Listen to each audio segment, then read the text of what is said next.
पर जिसने ब्राह्मण संत भोज रखा, उस सर्प के माथे पर जिसने अपना विष उगल दिया, उस चील के माथे पर जो सर्प लेकर जा रही थी, जो भोजन बना रहा है उसके माथे पर, इतने सारे ब्राह्मण संतों के मरने का पाप किसके माथे पर दिया जाए? बोलो धर्मराज बताइए, मैं किताब लेकर बैठा हूं, मुझे इसमें निर्णय देना है, आप बताओ किसके माथे पर दिया जाए? धर्मराज ने कहा 4 दिन रुक जाओ, उसके बाद में निर्णय लेंगे कि इसका पाप किसके माथे पर दिया जाए। 4 दिन निकले, राजा के नगर में 4-5 संत ब्राह्मण और आ गए। उन्होंने एक स्त्री से पूछा, माता जी राजा का भवन कहाँ है? स्त्री ने पूछा, क्यों? हमें भूख लगी है तो राजा के भवन में हम भोजन करेंगे। स्त्री ने कहा, बाबा सामने राजा का भवन है, परंतु हमारे यहाँ का राजा ऐसा है कि भोजन में जहर मिलवाकर ब्राह्मण संतों को मार डालता है। ऐसा खोलला राजा है हमारे यहाँ का, ऐसा बेकार राजा है हमारे यहाँ का। संत ब्राह्मण वापिस लौट गए। धर्मराज ने चित्रगुप्त को बुलाया और बुलाकर कहा, जो ब्राह्मण और संत मरे थे उनके मरने का पाप इस स्त्री के माथे पर डाल दिया जाए। उनके मरने का पाप इस स्त्री के माथे पर डाल दिया जाए, क्योंकि इसने निंदा करी है।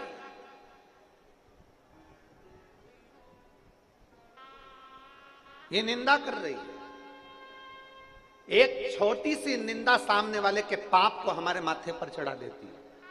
शिव मंदिर में जाना, शंकर के मंदिर में 1 लोटा जल समर्पित करने के लिए जाना, देवादिदेव महादेव के मंदिर में 1 लोटा जल समर्पित करने के लिए जाना, भगवान शंकर के मंदिर में 1 लोटा जल समर्पित करने के लिए जाना, शिव के दरवाजे पर अगर 1 लोटा जल समर्पित करने के लिए जाना, भगवान देवादिदेव महादेव के पास अगर जाना तो ये प्रयास कर कर जाना कि मैं शंकर के मंदिर में जब तक रहूं, मैं शंकर के मंदिर में जाऊं और आऊं, तब तक मेरे मुख से भोलेनाथ ऐसी कृपा करना कि किसी की निंदा ना निकल जाए, किसी की निंदा मेरे मुख से ना, किसी की निंदा ना निकले। बन सके तो हमसे भजन बने। आप अपने घर से लोटा भरकर जब जल लेकर निकलो ना, तो जल लेकर निकलो तो मुख से श्री शिवाय नमस्तु,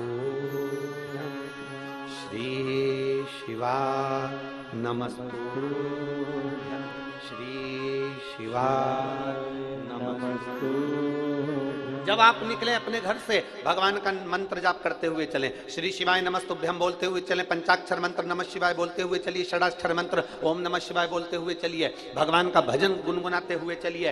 ये मत सोचना कि कौन हमको देख रहा है, कौन हमको नहीं देख रहा। आपकी चित्तवृत्ति को आप जितना शंकर से जोड़कर चलोगे, उतने आपकी जिंदगी की एक आनंद उत्पन्न हो जाएगी, अपने जीवन का एक सुख उत्पन्न हो जाएगा।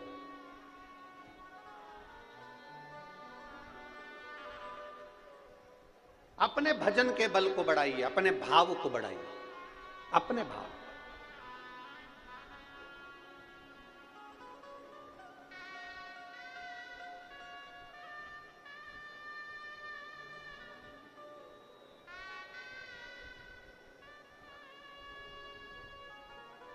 कल हमने हमारे साथ में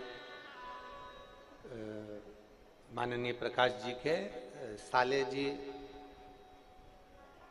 अभी हमको कृष्ण की भूमिका वो निभा रहे हैं, रथ के सारथी बनकर लाना ले जाने का कार्य कर रहे हैं। कल हमने उनसे पूछा, इतना तेज गर्मी पड़ रहा है और कई लोगों को खाना पीना भी होता है, पानी भी पीना होता है, 10 जगह का जल भी आता है, भोजन भी आता है, कोई पेट गड़बड़ हो रहा हो, कोई कुछ हो रहा हो, तो उसके लिए हॉस्पिटल ले जाने के लिए क्या प्रयोजन है? तो उन्होंने कहा, गुरुजी हमारे यहाँ के परहतवाड़ा के जो विधायक महोदय हैं, बच्चू भैया ऐसा कुछ नाम उन्होंने बताया था, श्री बच्चू जी कुड़ू, कहा गुरुजी एक अस्थायी हॉस्पिटल बनाया गया है हमारी कथा स्थल के आसपास में, जिससे लोगों का इलाज हो सके। मैं माननीय विधायक महोदय बच्चू भैया जी को बहुत बहुत साधुवाद देता हूं कि आपने ये व्यवस्था की। साधुता है।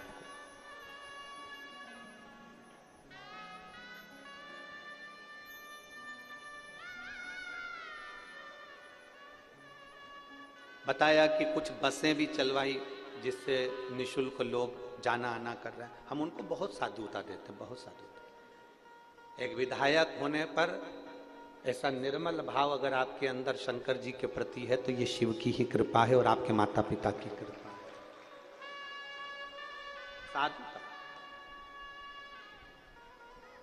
अपने भाव को शुद्ध बनाइए।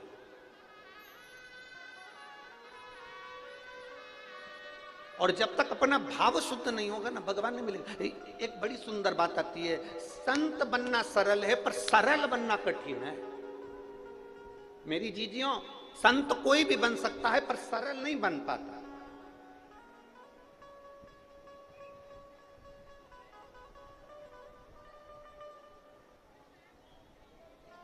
ये कंठी काई के लिए पहनते हो? तुलसी की। जम के बोलो जरा। गले में तुलसी की कंठी काई के लिए पहनते हो? गले में रुद्राक्ष काई के लिए पहनते हो? गुरु जी से मंत्र काई के लिए लेते हो? गुरु दीक्षा काई के लिए लेते हो? बड़े बड़े अवधे पर जाकर बैठ जाए और आपने किसी गुरु से मंत्र लिया है, कंठी पहनी है, गले में अगर तुलसी की माला पहने हो, गले में अगर रुद्राक्ष की माला पहने हो, कंठी का मतलब होता है कि अपने कंठ से किसी की निंदा ना निकले। कंठी का मतलब है अपने कंठ से किसी की बुराई ना निकले। कंठी का मतलब है अपने मुख से किसी के लिए अपशब्द ना निकले। तो समझ लो कि तुम किसी गुरु के चेले हो और तुम्हारा शास्त्र, तुम्हारा वेद, तुम्हारा पुराण तुमको ये बता रहा है कि तुमने उस कंठी को धारण करा है, तुमने अपने कंठ को शुद्ध कर लिया है।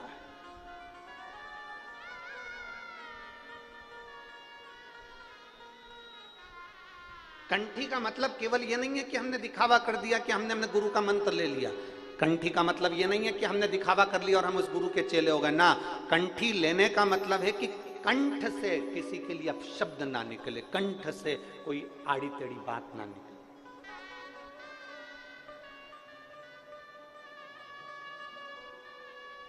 और मत बुरे कर्म कर बंदे वरना पछताएगा,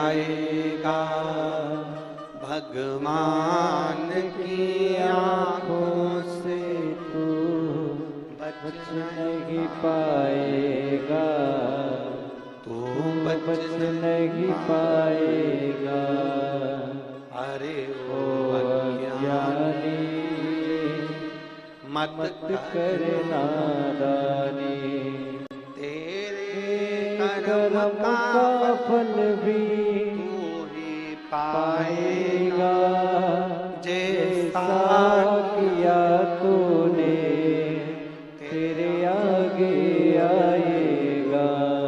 मत बुरे कर्म कर बंदे वरना पछताएगा, भगवान की आंखों से तू बच नहीं पाएगा, तू बच नहीं पाएगा। ऐसा कर्म क्यों करना? कंठ में कंठी पहने हो और मुख से निंदा कर रहे हो, कंठ में कंठी पहने हो और अपने मुख से आप अपशब्द कह रहे हो, तो ये श्रेष्ठता नहीं बनती। मेरी जीजियों और मेरे जीजाओं, मेरी बेटियों, मेरे बेटाओं, जिंदगी में एक बात याद रखना, जो फसल बोओगे वही तुमको काटना पड़ेगा, वही काट। मंदिर काहे के लिए जाते हो? जम के बोलो जरा जल्दी से। मंदिर काहे के लिए जाते हो? भगवान को अपना दुखड़ा सुनाने के लिए? भगवान से मांगने के लिए? चलो अच्छा, इसको अपन बाद में सुनेंगे। पहले ये बताओ, जमीन किस किस के यहां पर है? खेती, खेती किस किस के पास में? हाथ उठाओ जरा। जमीन किस किस के पास में? चलो ठीक है, साधुता। भगवान आपकी और 2-4-6 बीघा और आगे बढ़ा। बहुत अच्छी फसल हुई, शायद इधर फसल को पीक कहते हैं, क्या कहते हैं, पीक। बहुत अच्छी पीक हुई, बहुत अच्छी फसल हुई, ढेर सारी फसल हुई, ढेर सारी पीक हुई। उस फसल को कहां लेकर जाते हो फिर बाद में, जब बहुत सारी हो जाती है तो? जम के बोलो, मंडी। कहां ले जाते हो? मंडी। पीक बहुत अच्छी हुई, फसल बहुत सारी हुई, गेहूं बहुत हो गया, धान बहुत हो गया, सोयाबीन बहुत हो गया, कपास बहुत हो गया। जब फसल बहुत सारी हो गई तो हम इसको कहां लेकर गए? जम के बोलो, सब बोलो, कहां लेकर गए इसको? मंडी में लेकर गए। मंडी में ले जाकर हमने गाड़ी को उंडेल दिया, हमने गाड़ी को उंडेला, हमने गाड़ी को खाली कर। फसल ज्यादा हो गई, गेहूं ज्यादा हो गया तो मंडी ले गए, धान ज्यादा हो गया मंडी ले गए, कपास ज्यादा हो गया मंडी ले गए, तो हमने वहां ले जाकर दे दिया। बोलो सही है कि गलत है? सब बोलो जितने बैठे हो, सही है। गेहूं ज्यादा हो गया तो मंडी ले गए, कपास ज्यादा हो गया तो मंडी ले गए, धान ज्यादा हो गया मंडी ले गए, सोयाबीन ज्यादा हो गया मंडी ले गए, फसल ज्यादा हो गई तो मंडी ले गए, सब्जी ज्यादा हो गई तो मंडी ले गए। उसी तरह मंदिर क्यों जाते हैं? शिव पुराण कहते हैं जैसे फसल ज्यादा होती है तो मंडी ले जाई जाती है, पाप ज्यादा होता है तो महादेव के दरवाजे जाया जाता है।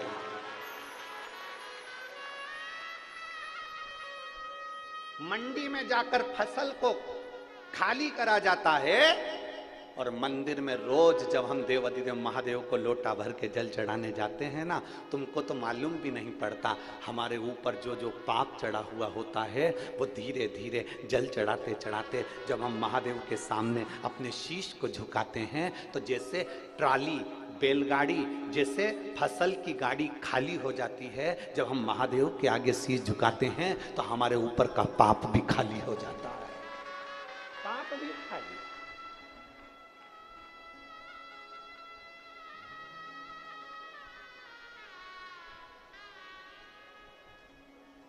फसल ज्यादा हो गई, हम उसको मंडी ले गए, कपास ज्यादा हो गया मंडी ले गए, सोयाबीन ज्यादा हो गया मंडी ले गए, गेहूं ज्यादा हो गया मंडी ले गए। निवेदन है जब बहुत, और ऐसा कोई मनुष्य नहीं जो पाप ना करता, सबके मुख से रोज झूठ निकलता, रोज सबके मुख से अपशब्द निकलता। हम कितना भी समझा दे तुमको तो भी तुम मुख से कुछ ना कुछ गाली निकल ही जाएगी, आड़ा टेढ़ा निकल ही जाएगा। हम कितना भी समझा, हम कितना भी बोल दे तुमको, तुम फिर भी कहीं ना कहीं हमारी वाणी से निकल ही जाता। कली काल है ना, कलयुग है ना, हम कितना भी समझा लें तो भी निकल जाएगा। तो क्या करना है हमको? फसल को मंडी लेकर जाओ तो इस शरीर को कहां लेकर जाना है? मंदिर लेकर जाना। फसल मंडी में जाती है, वहां खाली हो जाती है। ये शरीर जब देव अधिदेव महादेव के उस मंदिर में, उस देवालय में, उस शिवालय में जब जाता है तो ये पाप भी हमारा खाली हो जाता है, पाप।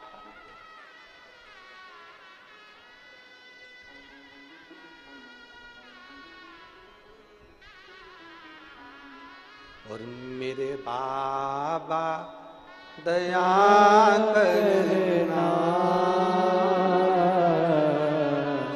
मैं तेरे भरोसे हूँ। मेरे बाबा दया करना,